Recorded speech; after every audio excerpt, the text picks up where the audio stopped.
I don't know who was playing either. It might have been Abe Lincoln or Thomas Jefferson.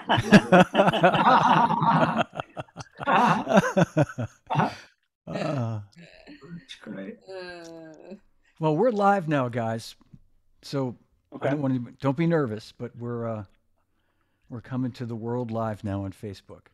Okay, so happy holidays, everybody. Yeah. Yeah. Winding Merry down. And we will have more people joining. At least they claim they will be joining. But right now we have returning champion Eddie Tuduri, Yay. another returning champion Rob Wallis. In fact, you're all returning champions: Rob Wallis, Robyn Flans, and the always handsome Jack Bruno. Returning from what? From where? Oh man, I had this prop all set.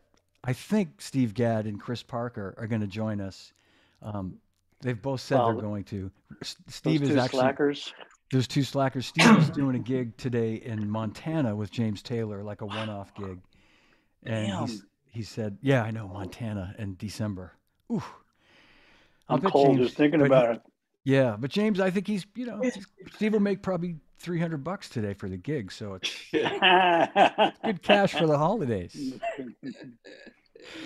Rob will know what I mean when I say this. Is one of Steve's sayings is the kids need shoes. So anyway, and say, I've just summoned him from his I heard a doorbell. Hotel room. Where is he? Let's see. Here he comes. There he is. Hey. Hey. Happy holidays. Thanks, Steve. You too. How you doing? Bono. Doing great. Yeah. Oh man. Everybody good? Everybody's good. Great, man. Yeah. Good. Yeah, Steve. We were just talking about you. I was telling the guys and gal that you're up in Montana today. How is it there? Beautiful? It's beautiful, but it's like below zero. It's still thawing out. Yeah. It's incredible though. I mean, I can't. I'm in this place called Yellowstone Club, and it's like it's almost like a private mountain. These people, there's no lines at the lifts. You know what I mean? It's just it's fantastic, unbelievable. Did you get up on the lifts? Did you go skiing? No, me, no. I don't ski. I did when the kids were little. I tried, and it wasn't really for me. I tried snowboarding once. Yeah. Oh, did you? Yeah, but I've never been on my ass more than when I tried to stand on a fucking snowboard all day long. Yeah. When I was a kid, we used to go sledding, and man, my feet and my hands got so cold when I was a kid. Yeah. And I think maybe I even injured them because, like, my fingers start to really throb in the cold, and it's like I must not have had the right gear. I thought I did, but when it's cold, man, yeah, you got to be prepared. So that discouraged me. The cold discouraged me. I got to think, as a kid in Rochester. Oh man. Yeah, I mean, and like you say, you got to have. I grew up here in the Northeast, and I had this. It would get so cold. The first thing would be my hands and my feet. We had a great hill, not that far from where we lived, where we could go sledding. And I'd be splitting, going, I can't do it anymore. Yeah, it's just my feet would yeah. We'd have to run our hands under cold water to heat them up. You know what I mean? Yeah. That's cold. Yeah. Yeah. Speaking of heat, I'm going to take my jacket off. It's a little warm here. I had this prop all ready for you, Steve. Oh, nice. Yeah, I got this when I was in the band with you and Chris. I remember that. Yeah, when we did that photo shoot, and we all had our shirts. That was some great fun. Fun band. Yeah. Fun band. So, how's the weather? Is it cold back east? It's cold back here where I am, but Jackson, Nashville, It's about to be single digits here for 5 days. Oh, It's gonna wow. get Oh, really that's- cold. I was there last week. I was there last week for a 80 whole. degrees Sorry, for Robin. Christmas. We're What- supposed to be 80 degrees on Christmas. Wow. Where? Man. Where are you? LA. Oh, cool. Wow. Bell's ringing. The room's about to get really, really funky. I'm glad. I'm Open glad the I got here window. You early. better open the window. I told you. It's really funky. David DG. Garibaldi. Yes. Nice to Hey, see you. David. David. Happy holidays, everybody. How's it going? Ho, ho, ho, and stuff. Hey, Happy holidays. Awesome. Great to thanks for joining, David. And our See friend everybody. Todd Sucherman's jumping on for a minute. Todd, Hey everyone, how are you? good to see you, buddy. Wow, man. Good to see you. Oh, Happy holidays, everyone. Yeah, you happy too. holidays. Todd. Yeah. So, I kind of messed up. I scheduled a live stream with Dromio on the day that my family arrives. They're all arriving right now, and the wine's starting to flow. I had a list, but I did not check it twice. So, forgive the brevity of my appearance here, but I wish you all health and happiness in the new year. Everyone's Oh. well. Same to you. Thank you, brother. Thank you, Todd. Yeah, thanks, brother. And Thank your you. family. Yeah, I have to go do that, and then I have to come back here in about 40 minutes and do a thing. But love to all of you, and please say hello to everyone else that's going to come after me. Will do, Todd. Thank you. Thanks for being here, brother. Happy holidays. Hey, guys. Happy New Year. Cheers. See you, Todd. Cheers. Hey, John, is there a way to see everybody on the screen at once on an iPad? I see one person at a time, which is fine. But Yeah, you might- can change it. Up in the right-hand corner of your screen, just click on View. Do you see view up Gallery. there?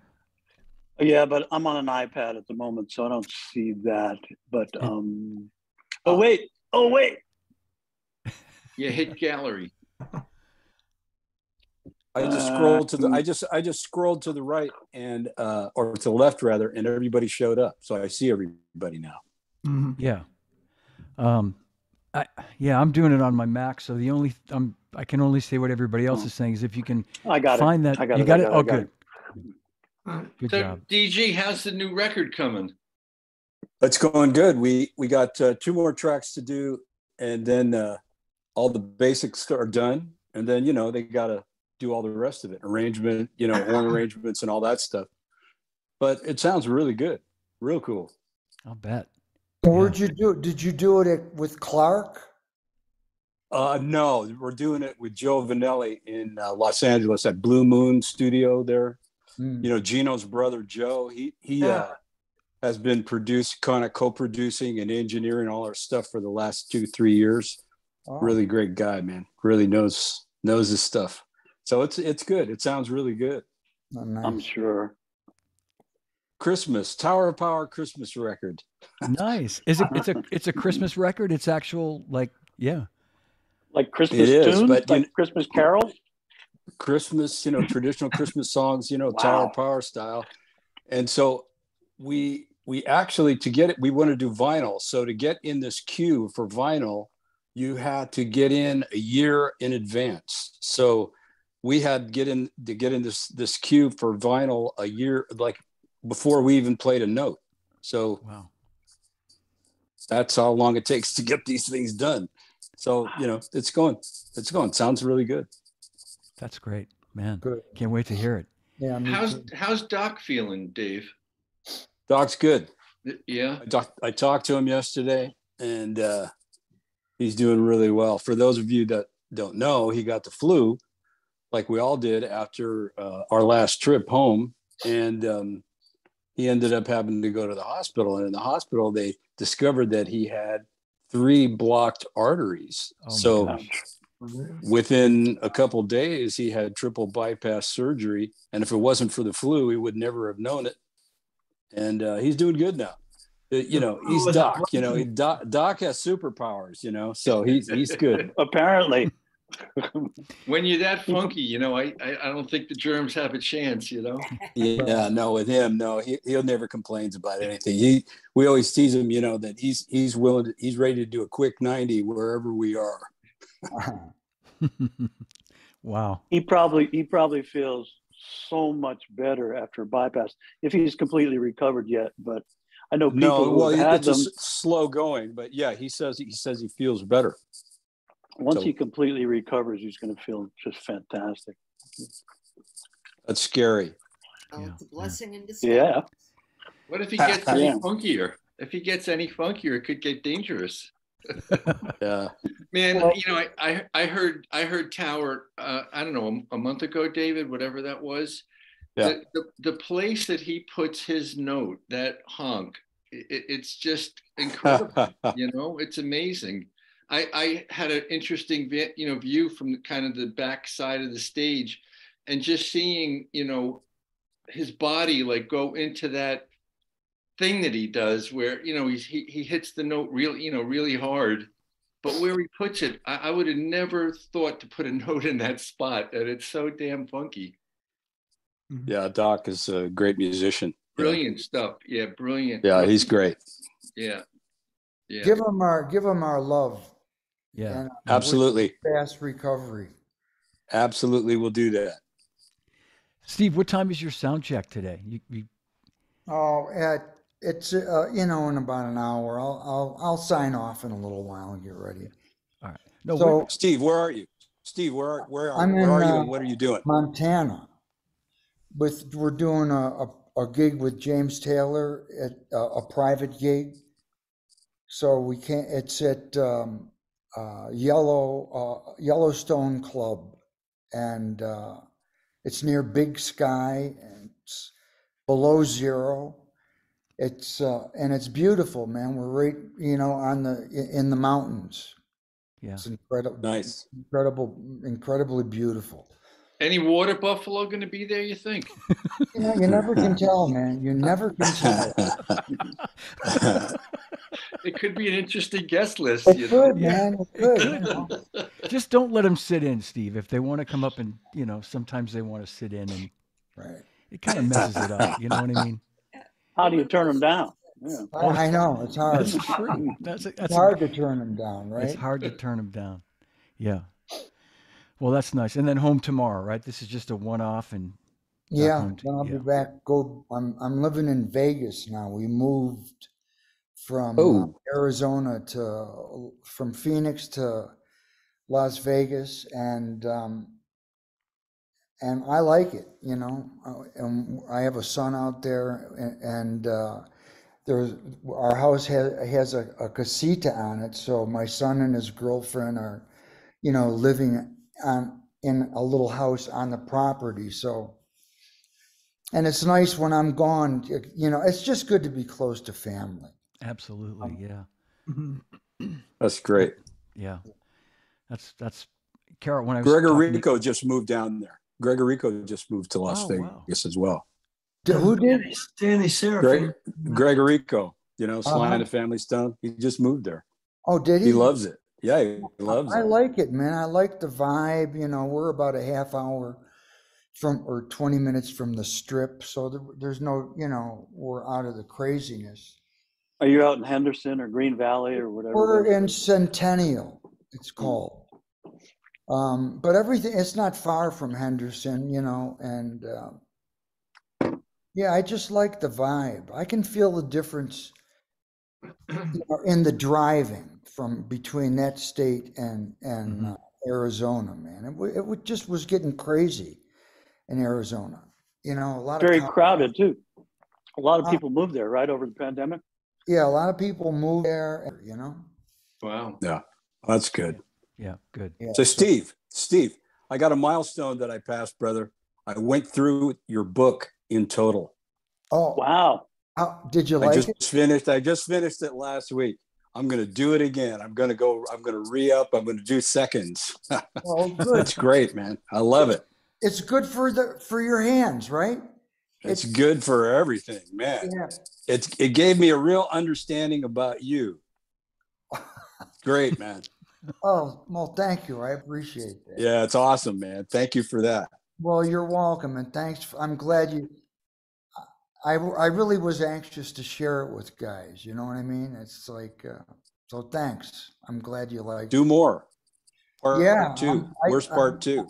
Yeah, I will. I'm thinking. I always got these the sticks, rubber Okay. tips out of it, man. So, I'm constantly doing things, and new little things come to mind. Yeah. Let's That's not good, wait man. for another pandemic to make that happen, though. I know. No. Says the publisher.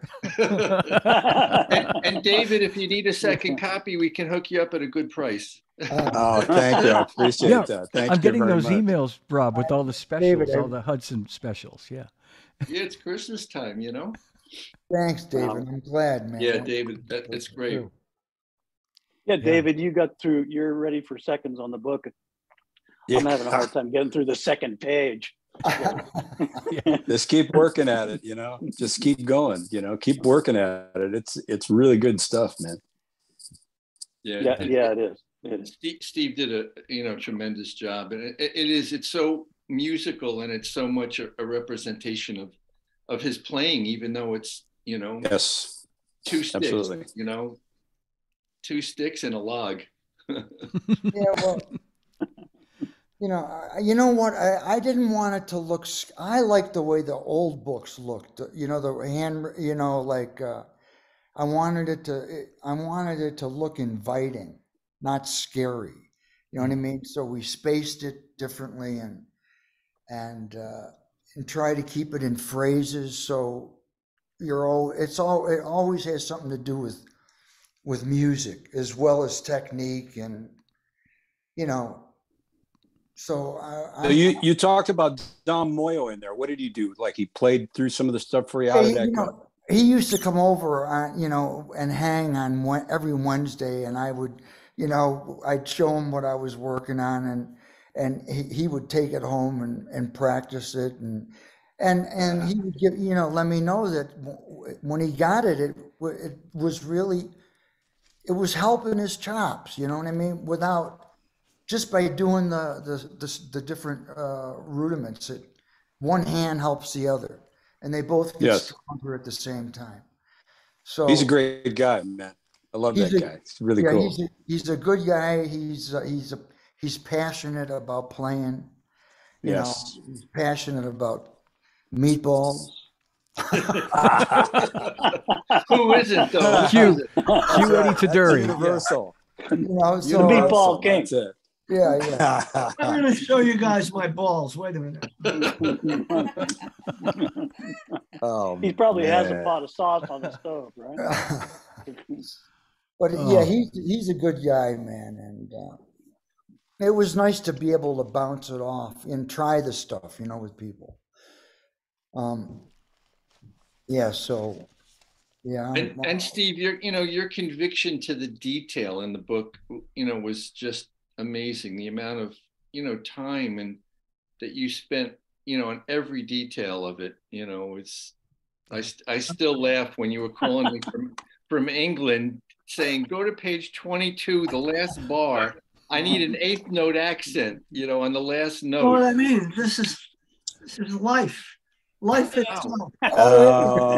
Now we're getting to it. Look at that. You can smell it.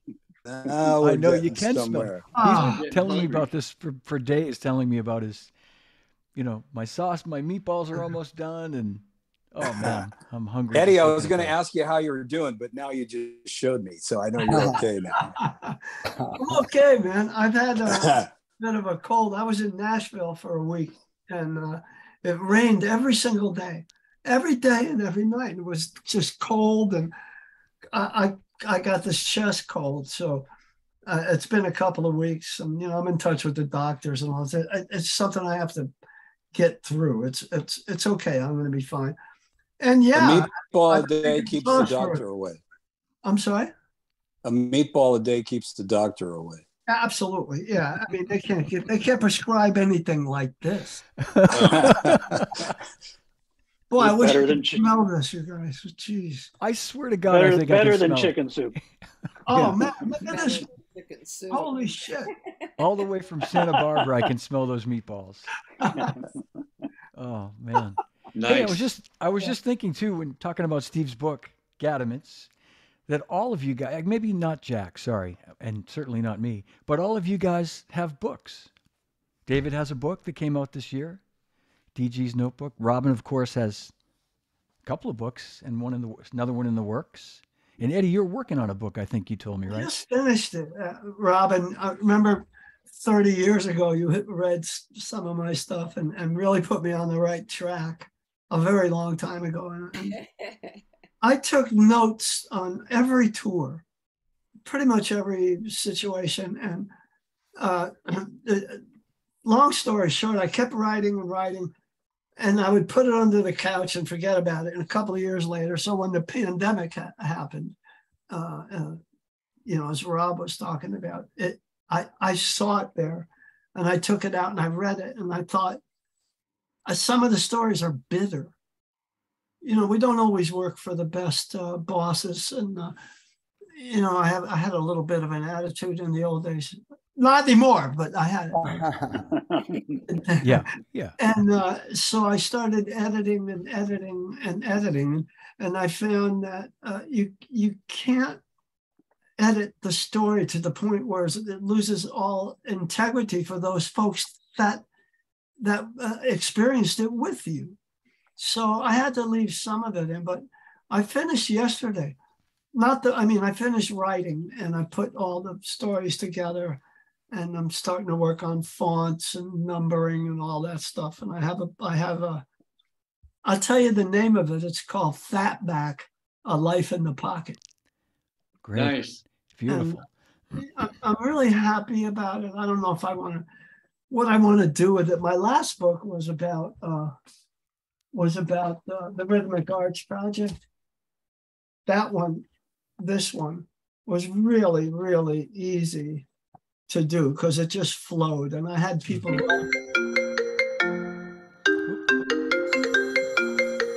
I don't know who that is. That was my phone. Oh. Okay.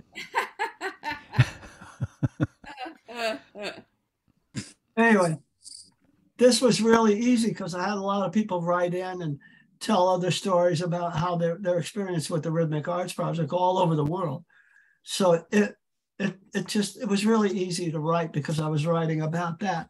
But when you're writing about your own experience, and the whole thing, the drug thing, I think it's okay. I'm not sure. I bet it's great, Eddie. I'll bet it's great too. Yeah. Tell. Yeah.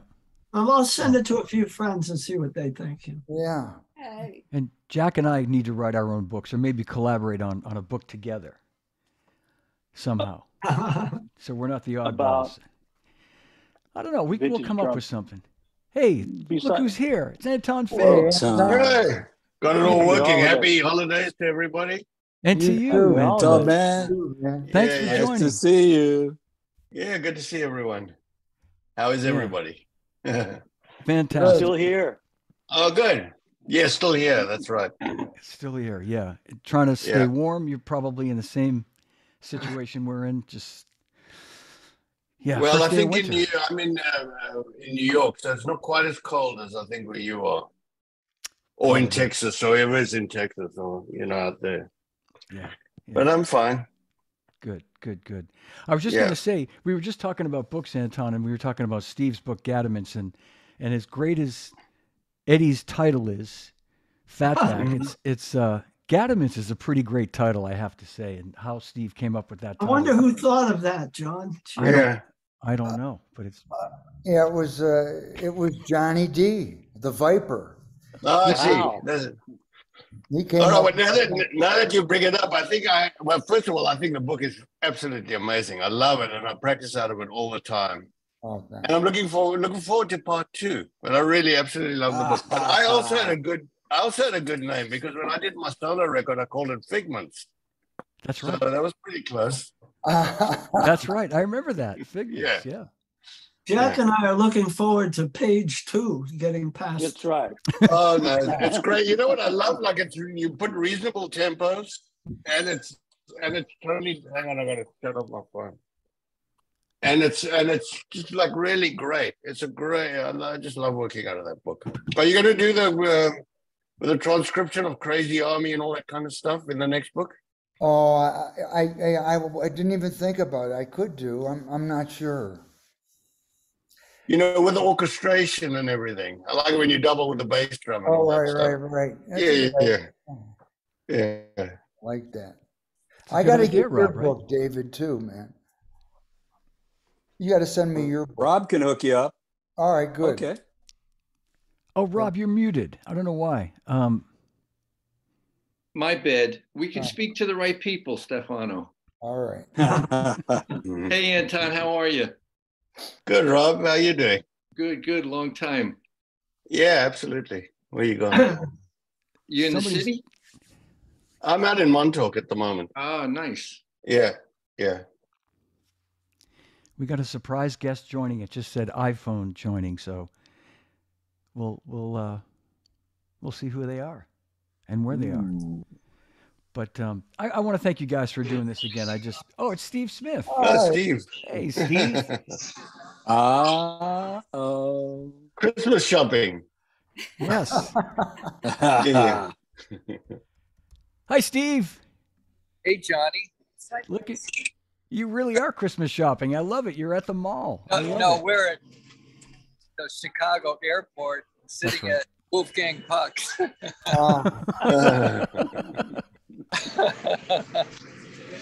That's right. You told me you were headed to Chicago. Yeah, we're traveling. We're flying. We board in about 40 minutes. So, Merry Christmas. Hey, Merry Christmas. Thanks, Yeah, happy holidays. See you, brother. Hello to everyone. Hello. Hi. Yeah. Oh. We won't keep you too long, Steve. So when you're going to spend Christmas in Chicago, are you going to go back to New York or Oregon after that? Oh, actually, we're headed to Oregon. We've been in New York for about a month, and now we visited my son and daughter and granddaughter in Chicago, and now we're on to Medford, Oregon, to hang out in Ashland for a couple of weeks. Great. Yeah. Beautiful. Yeah, that's great.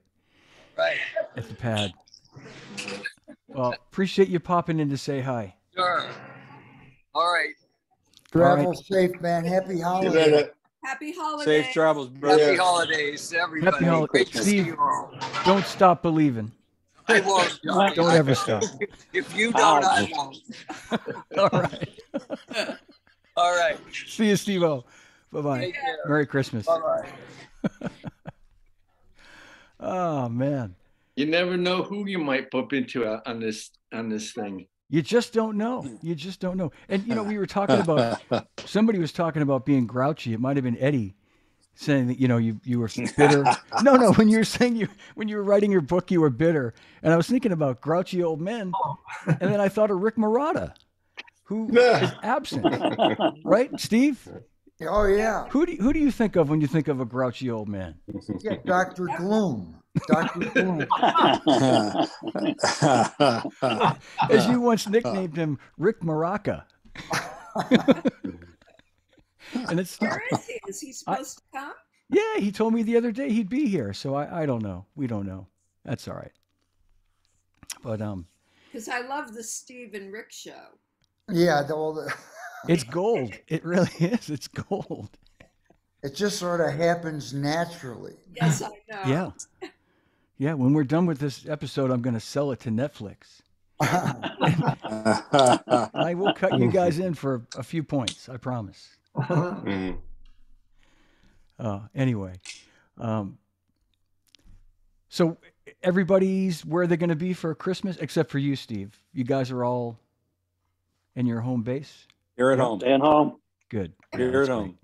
Very nice. It's going to be Friday on the East Coast. Friday is going to be an awful day to be traveling for anybody. So, yeah. David, are you still living up in Livermore, in that area? Say again. Are you still living up north in Livermore? Yeah. Still here. Been here for long time. Don't have any plans to leave at the moment. It's good. It's nice there. Great place. Yeah, great area. I mean, you were Robyn, met back in 70. what's that? Who was that? That was me. Oh, Eddie. I said you've probably been there since 71 or 2, right? Well, I grew up in this area. And this house I've been living in since 1989. Okay. So it's like a homestead, Yeah. So it's cool. My parents lived here, and I inherited the house, and it's great. Oh, that's great. That's nice. So Eddie, we met when you were playing with Bobby Whitlock. I think it was like 72 or something. Right. Something like that. Yeah. We had just recorded Bump City. And I don't remember where it was, but I remember that gig very well because the first time I think it was Minneapolis. Oh, you're right. Yeah. Wow. Man. I think it was Minneapolis. And then I would go over to your house, to your apartment in LA, and you had your dog, Bach. Bach, sure. Everybody remembered him. People still stop me on the street. I swear to God. Are you the guy? Well, he was really intimidating. He was intimidating to look at, but he was really a sweet dog. I mean, he was, world, yeah. They used to call me at Sound City because Patty Benatar had a pit bull, and Rick Springfield had a bull terrier. And somebody else had those, but Bach had priority. So they would call me, can we bring our dog today? Are you bringing Bach? And I'd say, not today. Bach is there, And he was something, man. Everyone who ever met him just fell in love with him. What kind of dog? Was he a pit bull? A pit bull, yeah. A big one. Great. How big was he? 65 pounds. Man, you know what? My son found... we used to, at one point we had 6 dogs. We love dogs. Yeah. And my son found running on the expressway a little puppy. He opened the door, and we had him for years, and he turned out to be a pit bull American bull mix. Yeah. And he was 90 pounds. Wow. And he was like a big baby, and he was those dogs get a bad. They're the pit bulls. They're beautiful. They're sweethearts. They just get a bad rep. Yeah, he was great with babies, with kids, anything. He never hurt anybody. He did have a little bit of an attitude for other male dogs that kind of threatened him, but. Right. I'll show you a picture. I got a great picture of him. Eddie, bring back some meatballs. Yeah. It's a picture of his dog eating some meatballs. Right? That's right. Those look serious. Oh, man. And Eddie's like the skinniest guy I know. He's been that same size, right? For 30-something years. He makes the meatballs. He doesn't eat them. He carries them around. That's how he gets you're fit. Right, David. Yeah, exactly. Yeah. Well, you can see this. This is Bach and me in the 70s. Oh, yeah. Oh, wait, let me see. Trying to get yeah. Screen out of there. Oh, look at that. There you go. That's better. Yeah. But you can see he's big, man. It looks like he was singing. Looks like he's singing. He did. He answered the phone. Remember we had those phone machines, and you'd call up and the phone would say, "Hi, this is Eddie," or you leave a message. I put him on there. I could grab his throat and he would go. And that's. I said, "I'm not here. Talk to Bach," and he would go. It was great. Yeah. Too funny. Everybody loved that dog. I miss him. Yeah. Dr. Gadd, I got a question for you. Uh-huh. I need a little new material for like the Christmas Eve dinner. You have a good joke or two, anything fresh you're working on these days? I could tell you. Did I tell you? We are live. Can I tell? I'm sorry, I got this all started. Going on. Oh, sorry, John. Oh my God. Oh my God. The Gadd brings it right down to the gutter. Oh boy, that's great. Thank you. Hey, Joe. Hey. How are you? Happy holidays. Thanks, Hey. Joe. Good to see you. Joe. Yeah. Well, hi, Joe. And on that note, I have to take leave because I have a Mix Magazine interview. Okay. So, love you Nice all. to meet you. Robin, nice to see Robin. you. Robin, love you so much. I just want to say before you go that I wanted to just, if you guys don't know, Robin is working on part 2 of the Jeff Porcaro book. So it's okay to say that, I hope. Yes. Yes. And it will be out next year, Yes. 2023. Great. Excited about Robin. that. So Yes. Do you know Stanley Sheldon? No. I have to hook you up with him. He's like, he'd probably have some really cool insight as to Jeff's sessions with Tommy Bolin. He's the bass player on that stuff. Yeah. And he played with Tommy forever. It was like Tommy's right hand man. Until he went with Frampton. Oh, I But would love that. Please. I'll hook that up. Yeah. Oh, that and would Stanley watches the excellent. show a lot too. He could even be watching now, but Yeah. Thank you. Many thank yous. And Steve, I'm working on the Flata Flop. Everybody's working on it. Thank you for keeping the tempos in a nice groove, that 80-ish kind of vibe. Because this shit is, once you get the swing of the displacements, it's really fun. Yeah, starting to get there. bye, Robin. Happy holidays Bye, to you and your Bye, kids. See you, Robin. Bye, Robin. Bye. Yeah, Glad you're enjoying that book, Joe. yeah. Oh, man, I love it. It reminds me of when I first started taking drum lessons as a kid, where you really spend a lot of time and then it's so rewarding when it becomes, ingrained. And it's really good stuff. And Dave, I have your book as well. And it's so amazing how you can slow down the tempo and the sonics don't change. How, like that technology is like amazing, And so thank bravo Rob for all that. No, bravo. That's like very cool to see that stuff slow down and retain the sonics. It's good stuff, man. That's it. Yeah. Thank you, brother. Yeah. I'm such a fan of you guys.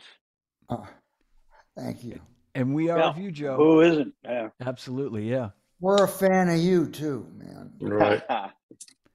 Talking about fans, Joe, let's get a good look at that sweater. Yeah. This is my Snoopy pajamas. It comes out every year. I did that dumb thing that you do when you have a couple of daughters, and bought the family Snoopy pajamas about 3 years ago. And They this all have is the like, same one? Yeah, they all the same exact ones. I didn't. I was lazy. I could have put on the bottoms. The bottoms are amazing. Red, of course, but yeah. As long as you got something on down there. And Rob, I'm going to surprise you. I'm going to surprise you one of these nights at Garcia's because I know you're playing there next Thursday, and I got something came up. But one of these days, I'd love to come and see that band. We are. That'd be great. Cool. Any of you guys doing a New Year's Eve gig? I was going to ask that question amongst you. You are, David, with TOP? Yeah. Yeah, in Boston. In Boston? Where are you playing? In Beverly, I think it's called. It's at the Cabot Theater. Or something. Yeah, okay. You know that place? I do. I know that place. It's a great theater. Yeah, beautiful. Beautiful little town as well, Beverly. Yeah, great. That's right. Yeah. Jack's a local boy, too, from Belmont, Mass. We played at that little theater. It was a little while back, but yeah, it's a great place. Really cool little theater. Yeah. Cool. It's kind of near Dave Mattacks' hood, too. That's Dave's in the very the next close. town over. Yeah. Yeah. So cool. Yeah. We'll that's, man. Am I the only one who's doing a New Year's gig? Come on. I think so. Anton? No. Wow. No. I'm flying flying back to Florida. Yeah. I don't want to stay up that late anymore, David. You know, actually, it's hard in New York because they close Times Square and the whole area around Times Square. So if you want to get anywhere, like say there's something downtown, you have to go all around the edges, and it takes hours. It's not a good night to go out in the city. Mm. Mm-hmm. Yeah. Mm-hmm. Yeah, it's I think All as right. we get older, we're a little, I know I am. I'm a little more cautious about being on the roads on that night too. But anyway, that's Are you just me. playing New Year's, John? No, I'm not. I'm not, Steve. Nope. I'll be home. We're gonna have cheese fondue. Kelly's already got the menu all mapped out. So Nice. excited. And yeah. Eddie, what are you having? Meatballs. Come on. Meatballs, of course. Do I have to show you the meatballs again? So Joe, you should have the Eddie Tuduri meatball diet book. Yeah. Joe Pesci's sitting on a stoop in Brooklyn smoking a cigarette. As a guy comes by, he said, "Man, you shouldn't do that. That's really, really bad for you. You should stop smoking." And Pesci said, "Oh yeah?" He says, "My father lived to be almost 100 years old." He said, "Really? Did he smoke?" He said, "No, he minded his own fucking business."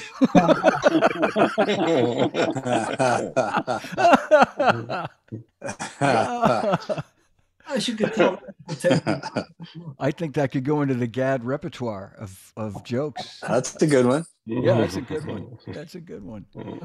Oh man, I heard a couple the other night that I can't repeat here though. But anyway. Why?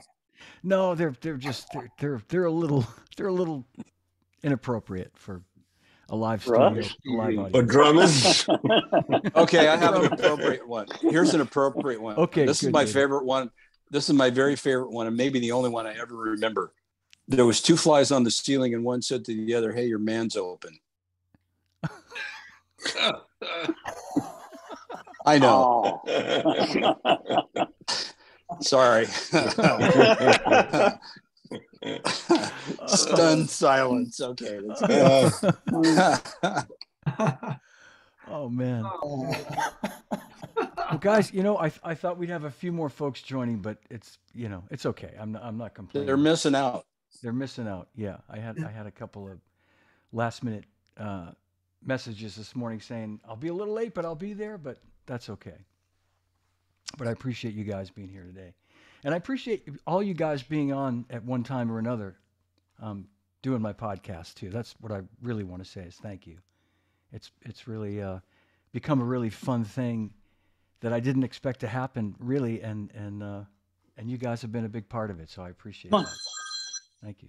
It's fun to do, and you had COVID the day that we did ours. You remember that, David? Yeah, I did. Yeah, you were pretty out of it, but you were making it happen. Well, it was great. You're too kind. You made it really easy because I've been a huge fan of yours for a long, long time. So I let you do the heavy lifting. I just kind of sat back and let you talk about the book and your life, and yeah. You've been doing a great job, John. Really Well, great thank job you, Rob. with it. Yeah, how many Yes, sir. shows have you done in total? Say that again, John? Anton? How many shows have you done? Oh, in In total, I've total. done. This is my 111th. Wow. Wow. Nice. Yeah, and and it's going to be 3 years. And I think the first one I did was with Steve, and that was in April of 2020. So when all the shit really hit the fan, and I mean it shows you that for Steve to agree to do that with me back then, he had absolutely, other than writing the book, he had nothing to do. Otherwise, I'd have never got him otherwise. It would have been. He's laughing, but he knows. It would have been weeks of him saying, "I want to do it. I'll let you know tomorrow." You do one a week? Yes, I've been doing on an average one a week, Steve, and sometimes I did 2 last week. I had both Jack and Eddie last week. I think, right, Jack, were you last Monday or two? I don't remember the day, but it was last week. Yeah. Last week, and then Eddie later in the week. And I wanted to build up a little backlog of them so I could take a couple of weeks off over the holidays and have them keep coming out every week. Oh, good. So, yeah. So, John, none of this would have happened without COVID? You'd have never... Joe, it's funny. I don't think it would have. I don't know. I don't know that it certainly was the impetus for me to just kind of want to try it, yeah. So I don't know. Maybe you're doing a great job, man. It's really cool what you're doing, Thank you very much. We have that Stick People, the Stick People podcast that we've been doing. And yeah. We did that. We started doing it during the lockdown thing. And we I think Mike Clark was the one that got us all involved in it, because we were all kind of, came up in the Bay Area here together, and it was like therapy. So we ended up doing it, for 3 times a week, Monday, Wednesday, and Friday. And we did it for weeks, months. It was just so much fun, man. Just hanging out, talking, saying stupid shit to each other. It was just, it was a great time, Yeah. So we just did, by the way, Jack DeChristopher the other day. So we got that one coming. Wow. Great, man. Yeah. Man, I saw the one with Larry Graham. Really great. Yeah, I saw the Larry Graham. That was killer. Yeah, all of them are really good. It's just really great to meet some of these guys and talk to them and all that. Jack DeChristopher, man, he was so cool because he's got such great history. Man. Master. It was awesome. Yeah. And did you tell me, David? Do you personally have them all like archived? Did you tell me that? Yeah. You have them all? Yeah. Yeah. Yeah. We have a guy now that produces it, and it's all pro. It doesn't look like it was done in somebody's bedroom. It's like pretty good. So like this one. Yeah. No. No, that's great. That's bedroom, by the way. Yeah. Johnny, I always thought that was a blue screen behind you with some pictures. Screen. Yeah. No, that is something I'm going to do in the new year. Is I'm going to really try to step up the sort of presentation of it. I talked to Rob about it not too long ago. Just try to, clean it up a little bit, make it respectable, like all you guys. All those beautiful drum sets you have, those left-handed beautiful drum sets you have. You should show some of those, man. Yeah. Wow. Well, is it one a Charlie kid? It looks like a Charlie kid on your left. It's close to what Charlie played. It's a it's a 13-inch tom, and he used a 12, but it's a early 70s Gretsch.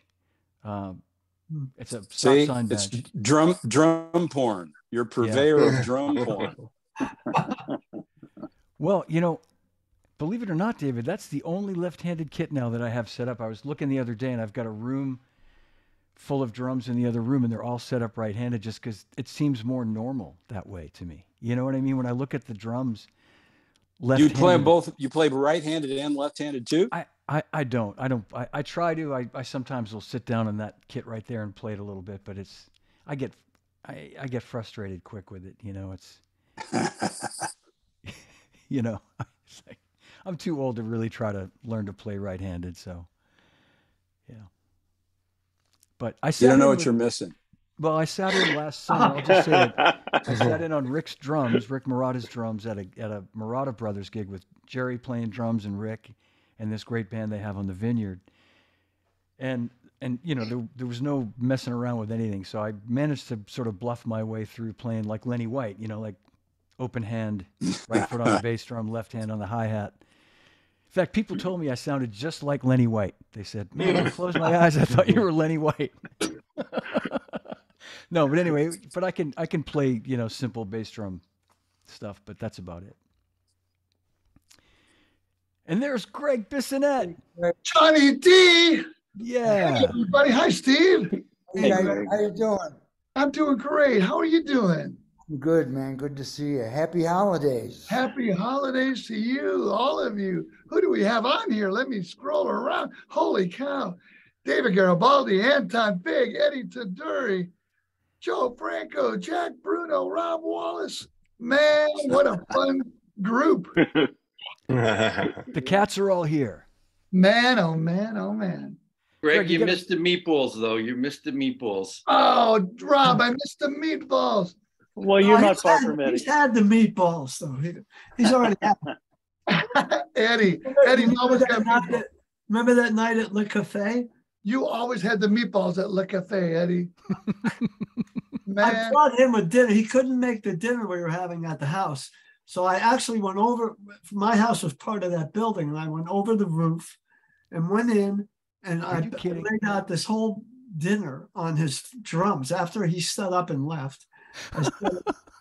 With a candelabra, the whole thing. And I left over the roof and back to my place. And when he got to work that night, there was this whole dinner thing, man. My dad split them with me. He loves the meatballs. Oh yeah. Oh my God, that's so funny. That was a great place. Can I play a little Christmas song? Yeah, I was gonna say play something, Greg. I played my gaddaments for him. Me and my gaddaments. Eddie Tuduri kept time. Oh, too funny. You gotta work on it. Next song has got to be the DG stuff. Yeah. David Garibaldi, the new. I get so many great clips from you, David. We were working on the drunk drumming thing, and David took it to the next level, man, with all this stuff written out. David, you're a monster and a machine, man. Hey, David. What were the interviews that you were talking about? I mean, that you did with Jack? Yeah, it's called the Stick People. You can find, they're on YouTube and Facebook and all that. It's called the Stick People.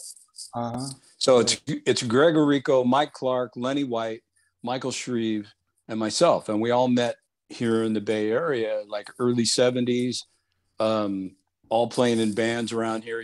Lenny came out from New York. And first came out with Chick's Trio with Stanley Clark. Right. And then he came out again to work with Pete Escovedo in Azteca and stayed and was here for a long time, playing around and working with people and kind of became a Bay Area guy, So it was cool. I got to check. Mike was one of the first guys I ever met after I got out of the military. I got out in 1969, and I met Mike almost immediately after that. So we've known each other for a long time. Before we had our gigs, Did you know Mingo Lewis? Yeah, I did very well. I used to see him every day over at SIR, Cisco. He was around, yeah. Wow, Mingo. That's cool. I haven't even thought of his name in a while. Yeah. He could play, man. He was percussion. Yes, he could. Yeah. Yeah. I met him when he was playing. He could play drum set too. He could play drum set. I met him when he was playing with the Tubes in the 80s. Oh, wow. Yeah, he could play, man. Yeah. Hey guys, we got a lot of folks watching first of all, and I swear I'd thought of this early on, and then I got a little distracted with all this great chatter we've been having, but somebody had asked a great question and just asked if any of you guys knew Dino Danelli and maybe had a story or something to share about Dino. Rob, I know you knew him. And yeah, it was, there's a bit of a long history there, but he obviously was an incredible player. A real artist, the line never blurred like between playing music for him and painting. He was he had beautiful paintings that, abstract art, and he just looked at things with a different lens. He was a very opinionated guy, and at one point, a bunch of years, probably 6 or 7 years ago, there was a period of time when the Rascals were trying to get something going after they Steve Van Zandt had produced an incredible show that went to Broadway, and it featured the Rascals music, and it was a stunning show. They were all playing great, singing great. They had some great, you know, backing band, and visually they had graphics. You know, it was a really well put together show. I actually went with Steve Smith one night, and they had a falling out with Van Zandt. Unfortunately, ridiculously, I think it basically boiled down to money, which was a real shame, because he went so far over and above to try to be the peacemaker and make this thing happen, because there were some very fiery personalities in the band that prevented him for all those years, that giant gap they had. You know, they were all still playing great, but they couldn't be in the same place at the same time. So anyway, wow. Van Zandt pulled off this unbelievable thing and got them to reunite, and it was just smoking, the Broadway show. You know, people were going crazy, and they had a really big fan base, and so they had this big falling out with Van Zandt, and then some of the guys had management that were trying to get them to do something on their own that would go on the road and you know, do theaters and bigger venues and so forth. And Dino called me one day. You know, I'd met him a few times here and there, but kind of called out of the blue and said, you know, I need somebody to represent me at the table. You know, there may be something happening. You know, we're starting to talk again about trying to do something. And it got very close. I went to several meetings. They had a very big booking agency that was, you know, the real deal in Manhattan. And I actually, you know, saw contracts with offers for the first shows were going to be in Hawaii.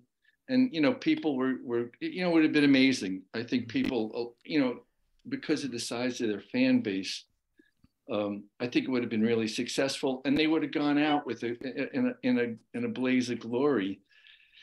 But egos or personalities or whatever you want to call it got in the way, and really, as it was getting close, I mean, it kind of blew up, unfortunately, and it was heartbreaking, because a bunch of people had put a bunch of time in and kind of saw that there was a little, you know, the end zone was close, and they never got there, and things blew up. But you know, I have, you know, really fond many lunches with Dino and trying to sort out how to try to pull something like that together. It was for me personally, it was a really interesting time. I loved that band and I loved the music, so I kind of jumped in all the way to try to help him however I could.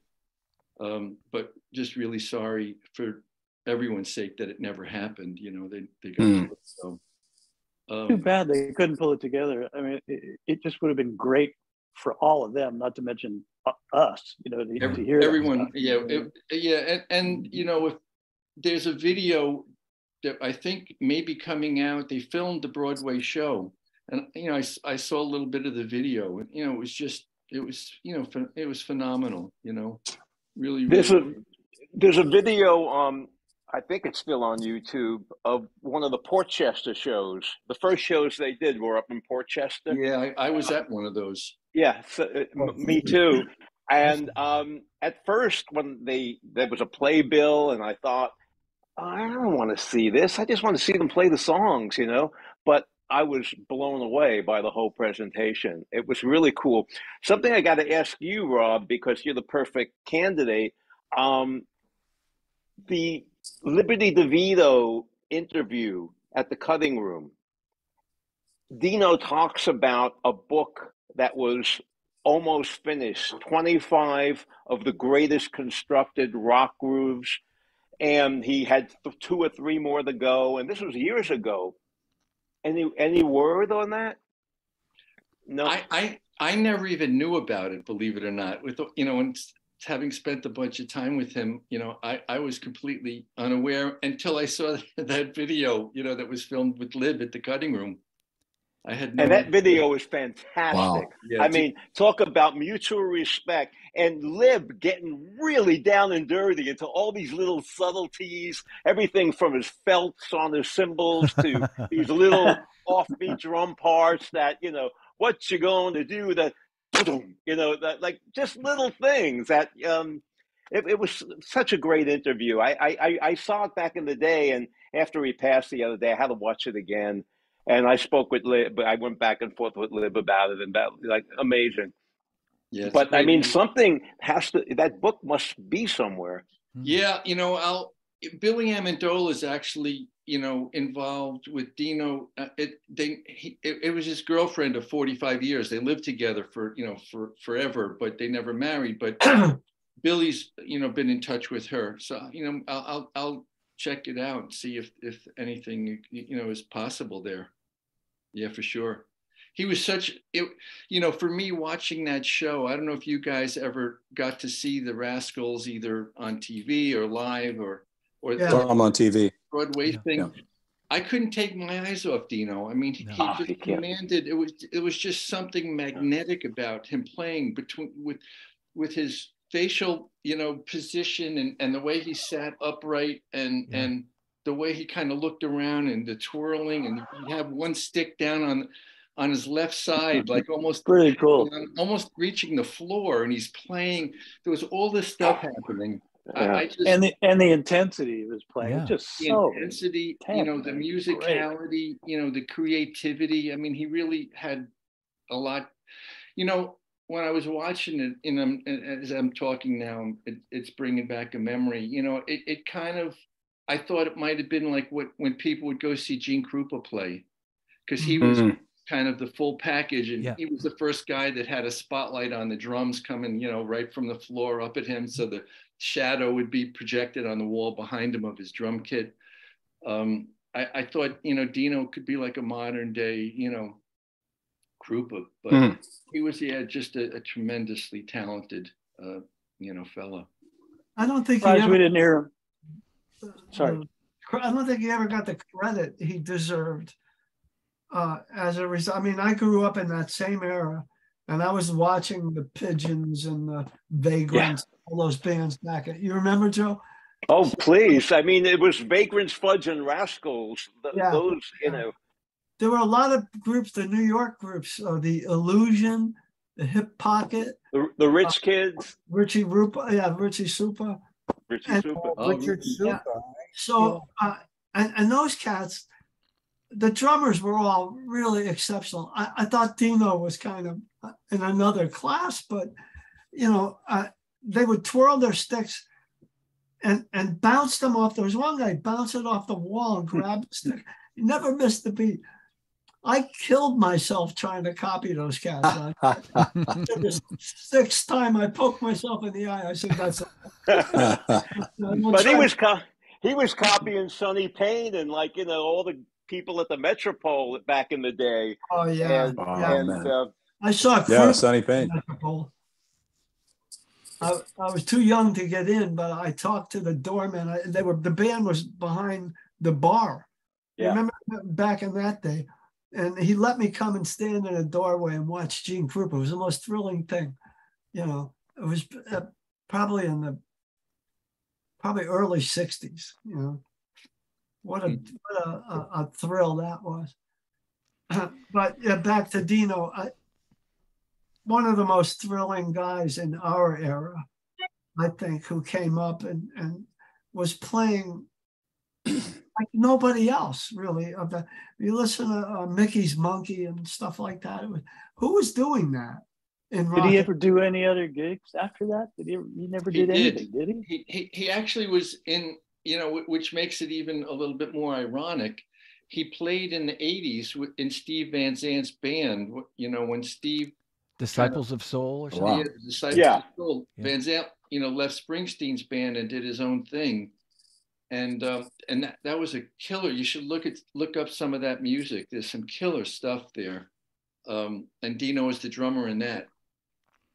He had a band with Gene Cornish as well. He had a band called Bulldog with Gene. I think, was there a band called Photomaker? Yep. Was Dino in that, Joe? Yep. Photo Maker, Bulldog, and Van Zant's band. Yeah. I feel like too when Van Zant, that was such a big deal for Steven to leave Bruce's band, and I feel like Dino got not equal billing, but I feel like he was a big featured part of that band at that time. I remember like it was like, you know, he still had a name it was like 1984, 85 probably when that happened. And people remembered him. I certainly did. I was like, Dino Danelli from the Rascals is playing in this band, you know, and yeah. And, you know, I was going to say everything what you guys just said, and maybe you said this, Eddie, by saying he was kind of underrated, but the guy, in my mind, the guy had ridiculous chops too, that like really technically could play some shit. I mean, he had the look, he had this real confidence in the way, like, you know, to me, like the same confidence that Ringo played with, but maybe Ringo is more understated, but Ringo had such a great vibe and great energy. And Dino took it like to another level of the showmanship, and he just looked good, you know. And like you say, Gene Krupa just had that matinee idol kind of way about him, you know. Amazing. And all the space he had to play in, there was no bass player. You know, it was basically a rhythm guitar and Felix. Yeah. And so he kind of put things wherever he wanted, and it was always like so spot on, you know. Yeah. Yeah, great records. Those early Rascal records are just great records. Yeah. Hey fellas, I'm sorry to interrupt, fellas, but I gotta take off here. So thank you, John, for inviting me to hang with all you guys. It's great to see everybody, and you know, Merry Christmas, Happy Holidays to all your families. Good to see you. You know, You Happy too. and we'll see you guys. See you guys soon. Okay. All right, David. fellas. Merry Bye-bye. Christmas. Take Big care, love, bud. buddy. Thank you. Bye-bye. See you. Yeah. Now yeah, I got to that's- figure out how to get out of here. That's always what. Come on. Yeah. Walk away. Just walk away. There's How do you get always. Once you're in, you're It's never like get out. it's like the Mafia or the Grateful Dead. Once you're in, Right. you're never out. Once you're in, that's it. Speaking of which, this is a very heavily Italian Zoom. We're losing an Italian. Oh no! Yeah. I know. Well, who's you doing noticed it. fish? Who's doing fish on Saturday night? Come on, 7 fishes. I think No. I think there'll be some. I think there's going to be some of everything. David, I don't know if I can. I don't know that I can have Just you go. unplug it. I think yeah. Yeah, just unplug me. Holy All crap, right, well- this is ridiculous. One great drummer leaves as another one enters. Oh, And here comes Jeff Hamilton. Hammer time. It's Jeff hammer Hamilton. time. Hey, Merry Christmas, everybody. Yeah, to you Merry too, Christmas. Jeff. All right. Thanks for being I here. don't belong in this group. Oh, What are you I don't. talking about? Why not? Hammer Let me time. finish.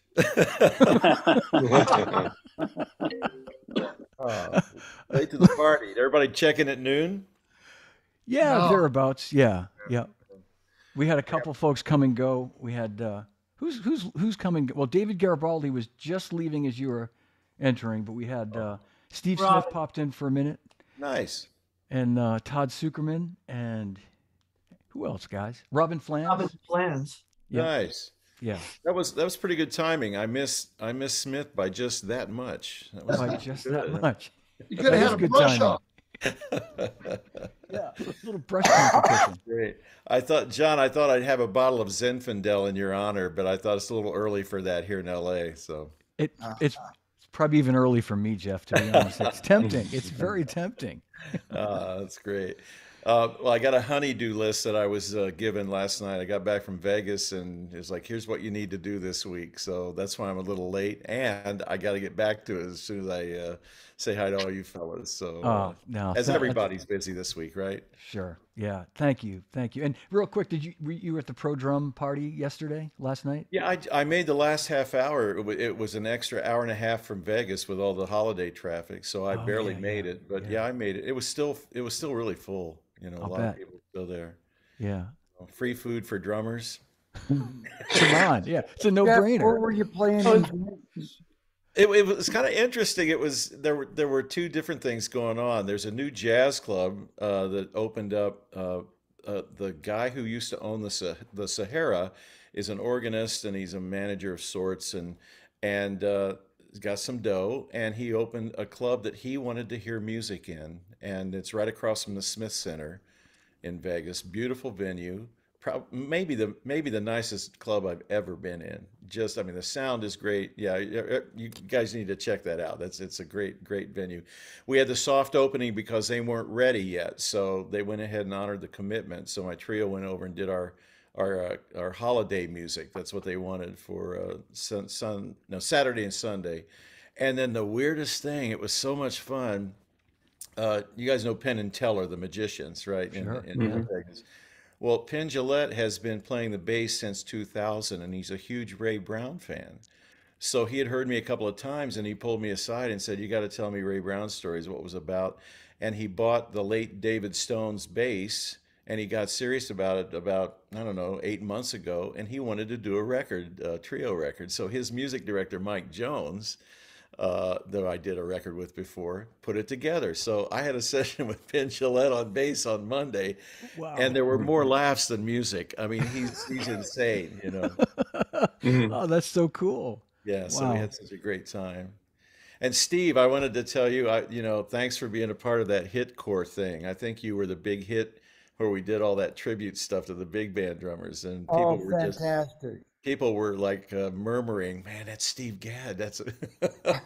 I'm sorry I couldn't be there, but yeah, it sounded like it was a lot of fun, man. Yeah, it was. It was hot seat time. You got the drums out in front of the band and new arrangements. It wasn't like we could walk in and play the old arrangements. So right. Some homework was. They gave them to you ahead of time though, so you could.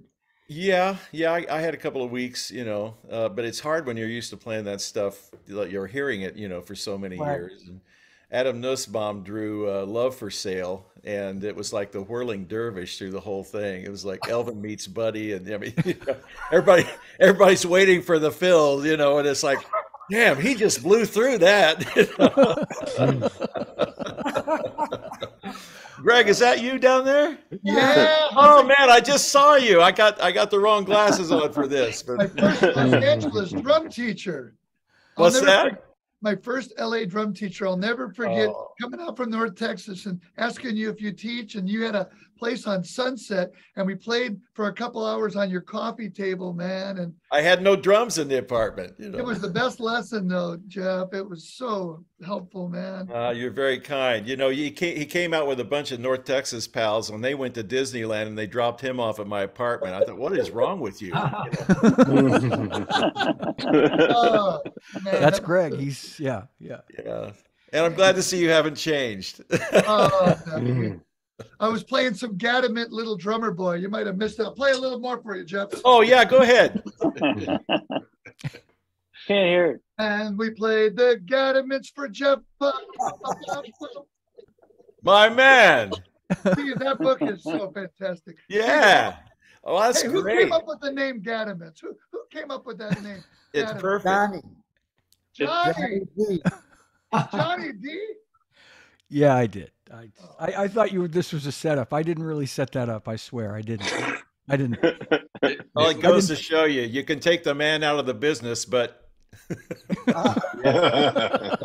but you can't put him in his underwear on a Zoom call. Yeah, I did that on our trio CD, and yeah, I'm so tired of hearing that song done badly and then bagged like, oh, that's the worst Christmas song of all time. And I thought, I'm going to try a version here that I dare anybody to put it down. It's like that was my goal, to just, brushes and loose and slower and moody and, substitute chords, and it was just swimming. And nobody's complained about it yet, but maybe I scared them with the introduction to the song. Dare you? Oh, great. That's great. What record is that, Jeff? My trio, Jeff Hamilton Trio, is called Merry and Bright, and the cover is anything but. I look like a mafia hitman in the picture. Is that a new album? I got your Merry and Bright, So. Is it new? No, we did it. It came out just before Christmas last year. Oh, I got to check that out, man. Yeah, and the old line is, you know, it was, it's a million cellar. I got a million in my cellar. Nope, I didn't get a rump up from anybody. Come on, Greg. I'm too busy pulling up the song. Oh, okay. Here we go. Say something, Greg. Yeah, man. Hey, there you go. Yeah, we couldn't hear it. Jeff Hamilton Trio, Little Drummer Boy. Thank you, Jeff. That's going on the playlist right now. Yeah, I'm going to download it too. Now, hey, now Dave, I almost have a million seller. Dave Mattacks has just joined the fold. If you don't see him on your screen. Hey, don't see him. Hey, Dave. Hi, guys. Great to see you all. Good to see you. Was that the little drama boy or the drummer boy? Drummer boy with brushes, Jeff Hamilton brushes. Yeah, they're alive again. Beautiful. Hey, congrats on your new. You got your stick is out now officially. Yeah, both are out. Brushes. Yeah, so that's great. So I'm accepting work again now that they're out. Thank you. Yeah, they did a good job. They you know, the brush is holding up, and it's yeah, I'm happy with it. They did a great job, and great company. I never had done any business with them, but they're really kind people. Everything's been great so far. Good to hear it. Yeah. Well, I can stop a conversation, can't I? No, I've worn these guys out. That's why they're I've been making listen to stories and tell stories and. I love your drum room when I can check into it. It's fun. We had a good time, and it's like you just keep things. You make it so easy, Oh, thanks, Jeff. I had a great time too. That was, with all you guys. It's like it's what it's like when you're just talking with old friends. That's hopefully how you guys feel. When you do that, it's just a fun conversation. Absolutely. Yeah. Well, that's what it's supposed to be, right? Exactly. Yeah. Yeah. No hard questions, no questions about like groupies on the road or any of that stuff. We keep it bearing edges. Or bearing edges, right? Riveting subject. Oh man. Guys, I gotta bounce. I want to say Rob. thank you, Johnny, for inviting me to this prestigious group. I do really too, appreciate it. Good to I see wish you, Rob. everybody best for the holidays and a great new year and healthy year, and keep pushing forward, and we'll see you then. Thanks. Make sure you pass along to Adam Nussbaum what I said about him being a whirling dervish. He'll embrace that, I'm sure. Yeah. He'll be thrilled to hear from you. All right. Take care, everybody. Happy holidays. Happy holidays. Happy holidays, Rob. Good. Be good. See you, Robbo. Well, guys, and I'll wrap things up pretty soon. We've been going for a little while now, so I so appreciate you guys being here today. Anything you guys want to? Have I missed all the juicy stuff? You missed some juicy stuff, Dave. There was a lot of. Greg, hold up the song again. He missed the juicy stuff. Okay, here we go.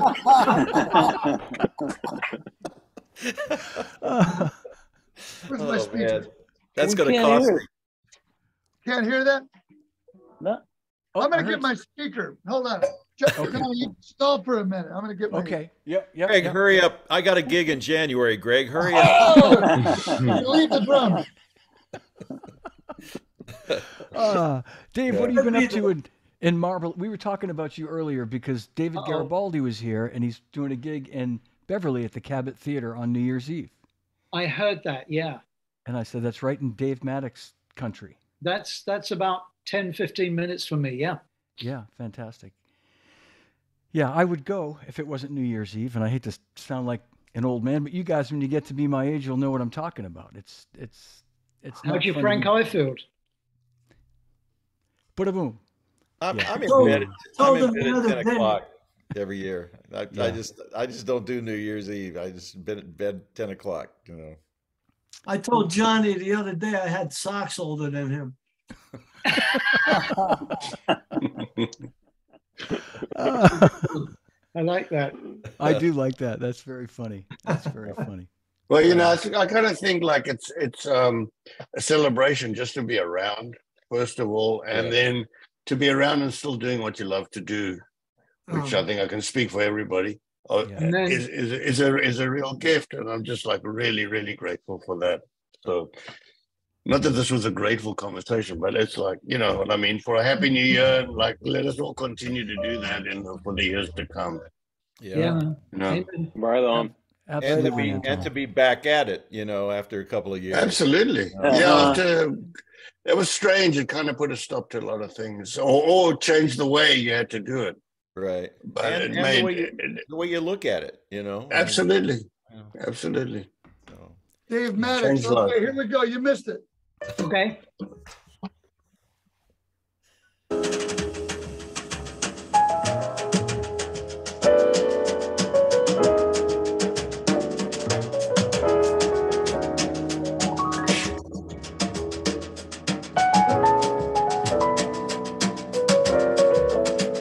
Jeff, it's so beautiful, man. Wait, you stopped right before the parum-pum-pum-pum. What are you doing, man? Thank you. All right.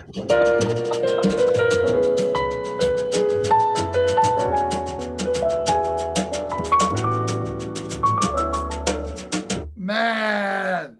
Wow. The sound of somebody who knows what they're doing. Listen, the sticks weren't out yet. They hadn't finished the sticks. I had to do it with the brushes. You had to make do, huh, Jeff? Yeah.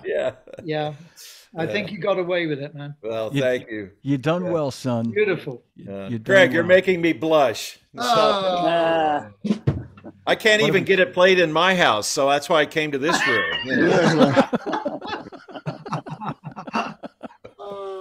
This is a tough team. Wow. Yeah. But you know, I'll just to what Anton said, I think was so beautiful and so right on as far as just like, I think we're all of a certain age where it's just great to, you don't have to celebrate New Year's Eve necessarily, just celebrate, you know, we got through another one and let's hope for a great year. You know what I mean? Every day, John. Yeah. It's isn't it funny how talk to anybody, you know, of our generation and they'll tell you the same thing, you know, just enjoy the day, each day, and try to do something nice. So could we reserve your room for the same time next year with a lot of hope that we'll all be here? Yes. Yeah, let's do it. Yeah, I would love that. Yeah. All right. Make it an annual thing. Well, thank you for putting this together, and I'm happy I could make it, but I'm sorry that I've closed yet another room. Thank you, John. Well, Merry Christmas, Jeff. Merry Christmas to you all. Great to see you. Yeah. Thanks. All right. Happy New Year too. Right. Happy New Year. Thanks. Happy New Year. Merry Christmas. All right. See you all. Good to see you, Mr. B, too. Hey, Steve, I was going to say, that sounds like a great club for your band. Yeah. I don't know. I got to learn about Vegas, but there's some good places. Yeah. And there's some good musicians there, so we'll get hooked up. Yeah. I know a couple of guys, Steve, in case you need, you know, in case somebody bothers you. I got a few. You know a guy. Okay. Yeah, I got a guy. Who knows a guy? Couple of guys. Yeah. Danny Serafin was going to join, and he said, "I'll see you later." But you know, I think Danny is pretty hooked into the scene there now too. So he lives in Vegas. Yeah. He loves it too, Steve. He's really happy there. You know. I'd like to, you know, at some point we'll get a chance to hang. I hope, you know. Yeah. Yeah, I'm enjoying it out there. I am. That's great. Happy. So guys, listen, I'm gonna have to hit the road, but Merry Christmas, Happy New Year, and Johnny, thanks for all that you do for all of us, and I love all you guys, man. Have a great holiday. Thanks for all the inspiration and love, man. Oh, well, thanks. Absolutely. Thank you guys. If I get it back from all of you, thank you. I'll see you guys later. Okay, Steve. Take care, we love man. you All too. righty. Happy Merry New Year. Christmas. Yeah. Give Carol a hug for us. I will. Okay. Absolutely. Thank you. We'll do. Yeah, I must say, Nobody can leave. my wife just came with all the food, and I've got to go help her bring it. All right. into her house. We're fading. Thanks, All man. right, Happy guys. New Year. Happy New Year, Anton. Happy holidays. Happy New Year. Thank you, All right, guys. Good to see you, Anton. Later. Okay, bye. See you, Take care, Anton. man. Thanks again. Well, guys, John, you playing much over the holidays, Mr. DeChristopher? No, actually, we're not, Dave. We're going to take a little break for a little while. Rest between engagements? A rest between engagements. Right. Sounds like a long rest. Yeah, it's a long rest. Yeah. It's enough of a rest to go to the men's room and come back. But those long rests. No, we're probably going to resume in February, I think. Okay. Start playing some gigs again. We had a great gig last Saturday night up in Andover, Mass, which was a lot of fun. Greg, you'll like this. We did my band did an entire night of the British invasion. Oh man! All did you do some Dave Clark 5? No Dave Clark 5, unfortunately, but I bet you Stones. did your favorite band, the Rolling Stones. We did do some Rolling Stones. We did more Beatles than anything, though. So all right, we'd be happy. We were representing our friend. Yeah, Johnny. Did you do the Who? We did the Who. We did Moody Blues, Zeppelin, Aqualung by Jethro Tull. Never heard of them. All really bad. Jethro. All the songs sounded terrible, but we played them. Which is important. Did you use Gretsch drums, by the way? I did use Gretsch drums, Jack. Yes, I did. You didn't use your English kit. What's that? I used my new Mirachrome stop sign badge kit that I just bought over the summer. It looks great. Thank you. A 1970 kit. 1970. 1 year they made that finish. It's a nice sounding kit. It's beautiful looking too. So, I'm going to pick up on one thing. This Dave Clark 5. I'm going to start referring to that band now as the Bobby Graham 5. Absolutely, yes. Absolutely, yeah. Bobby. He had to keep that a secret for so long. Was he? Yeah. Yeah. Those drums are so huge on those records. Huge drums. I know. Oh. Why didn't he bring that out before that he was on that? Was it just not cool? That's my understanding, Greg. Yeah, yeah. There was a kind of if extra money, keep this quiet. Back in the day when that kind of stuff was just starting to happen, as all of us know. Yeah. But there was I heard that. No, it's okay. I heard there was a B-side, and I remember flipping it and hearing this ridiculous opening fill, 16th note triplets, and thinking, I'm not too sure. And then subsequently finding out it was Bobby. Gus Dudgeon, a well-known producer who became a good friend of mine, I remember him raving. He used to use Bobby, raving about Bobby's playing. Mm-hmm. Great drummer. Have you guys heard of a guy called PJ Proby? Is that name any bells to anybody? Yeah, no. He had some association with Elvis, and he did a single in England. A single was called "Hold Me," and I think it was a top 10 hit in England. We're talking front end of the 60s, and Bobby's on it.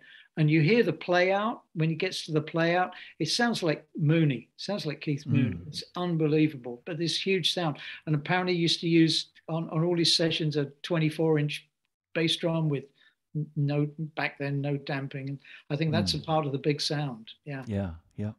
And Bobby's on the Kinks. His interviews on YouTube. He has some great interviews from the right before he passed. Yeah. Right. And Bobby's on You Really Got Me by the Kinks, right? He's on a couple of the Kinks big hits. I don't know which ones, John, but I know you're right, and he is on them. Some of them, yeah. Yeah, I know. But to your point, Dave, in those days, absolutely, it was kind of a secret that these guys were. Well, Hal was the master, wasn't he? Was of the playing on people's stuff and not so much not getting the credit, but as you guys all say, that keep it stum.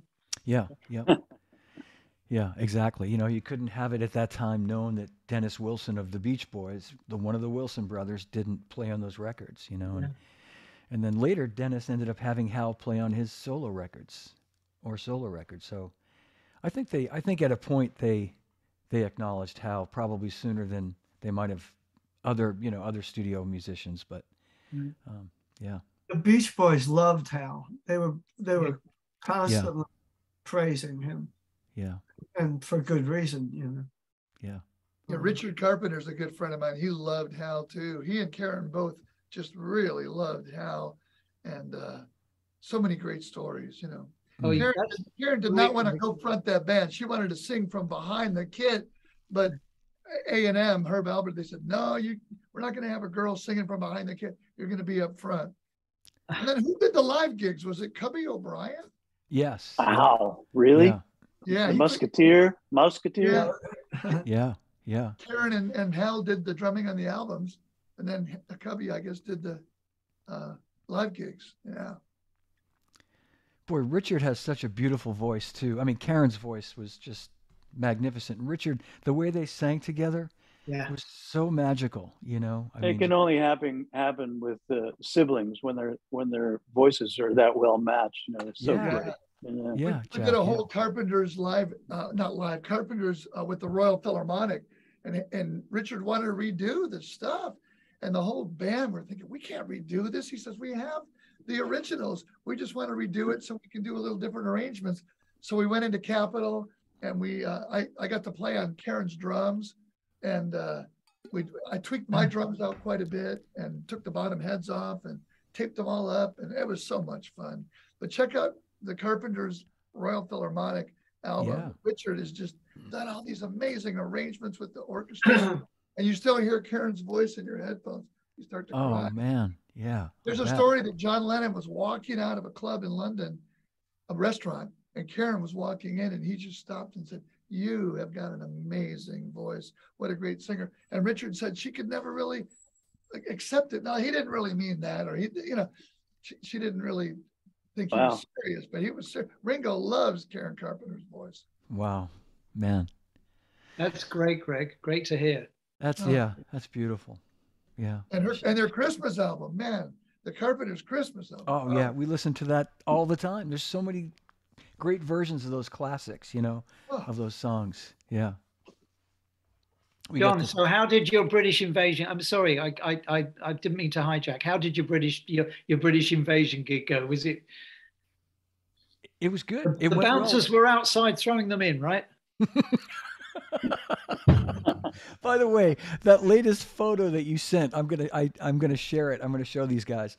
I was just gonna say we've done that a couple of other times, and try not to wear it out as a novelty, but it really goes over well. People really dig just the idea of just all these great British songs, you know, especially like 5 of them being Beatles songs, just, you know, old Beatles songs. So the bouncers were throwing them in.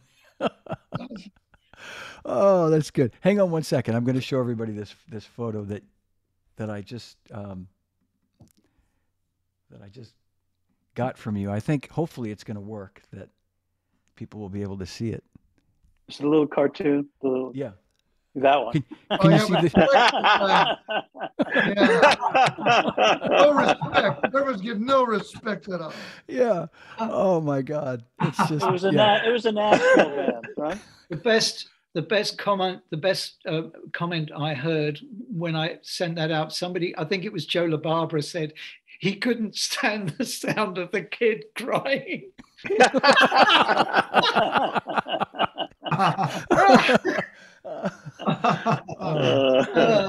That's beautiful. And I will say Dave Mattacks has 1 million of them, because I'm constantly, you know, grabbing these things when I see them. And what was the thing you might have seen my crazy. I celebrated my 50th anniversary of playing the drums this past Saturday.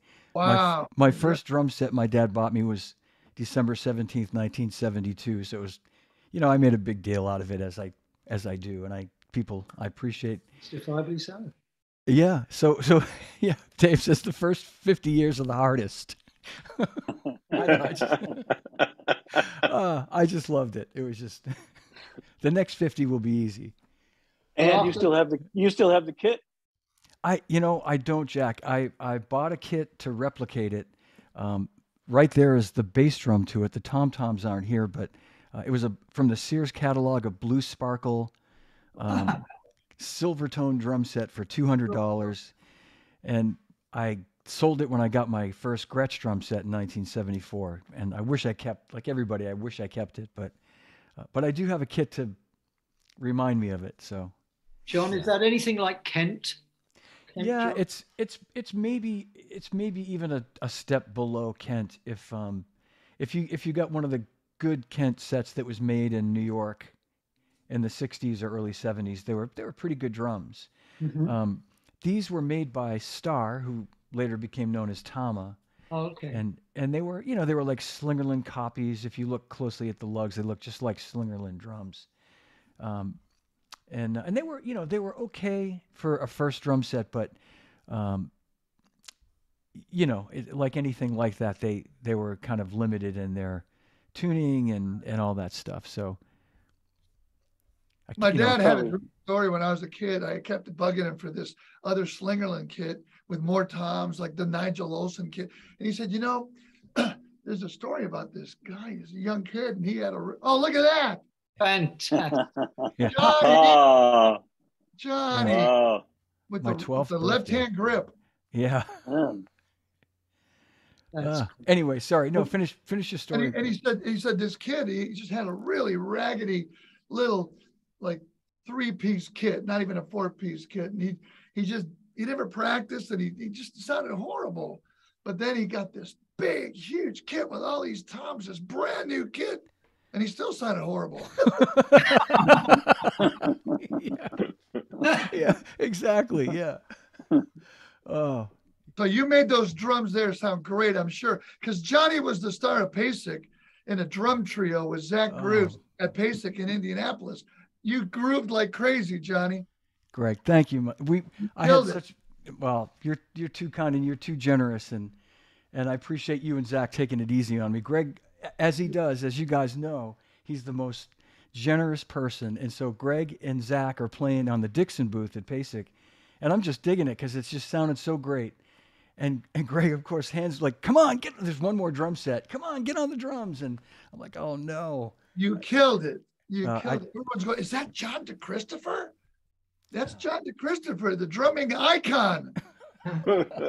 Fantastic. And you're on YouTube all over the place.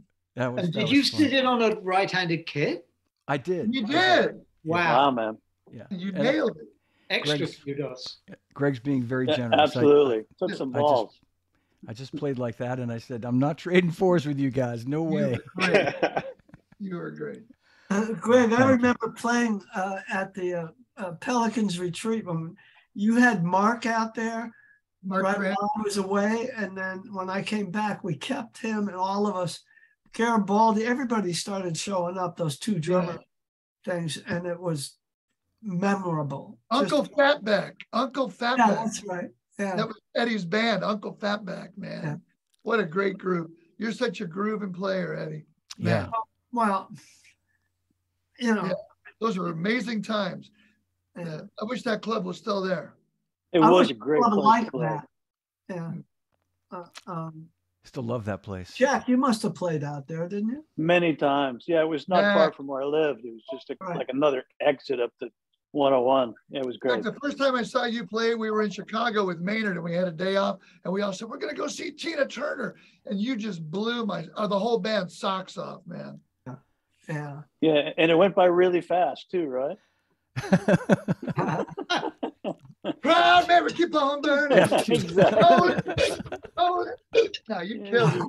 You reach maximum velocity with that gig. You just can't play any faster. That's as fast as you can go. Did she ever say faster, faster? And you're like, this is as every fast night. as every night. Oh, no, it was always, make it quicker, pick it up every night. But no, once you bumped it up, it was, and it was noticeable. You were good, 5 clicks or so. Yeah. As long as you could feel a bump, it was good. But I always worried about, people listening because I don't want people to think I was rushing, but that's, it was part of the gig. Yeah. Part of the gig. Yeah. I still grooved. I remember quizzing you about that whole thing about what do you do when you're getting that go faster sign. Oh yeah. Suck it up and go faster. basically. Yeah. And try and make it so it doesn't notice. Yeah. Well, there's a great story, and I think it was supposedly it's Eddie Bears, and I don't know who he was working with, but he counted off a tune, and they're playing, and whoever was out front said, and I don't want to say who it was because I don't really know for sure, but said, "Hey, it's too slow," and he said, "It's too late." So. That's a great answer. That's a great answer. It's a perfect answer. I love it. Great.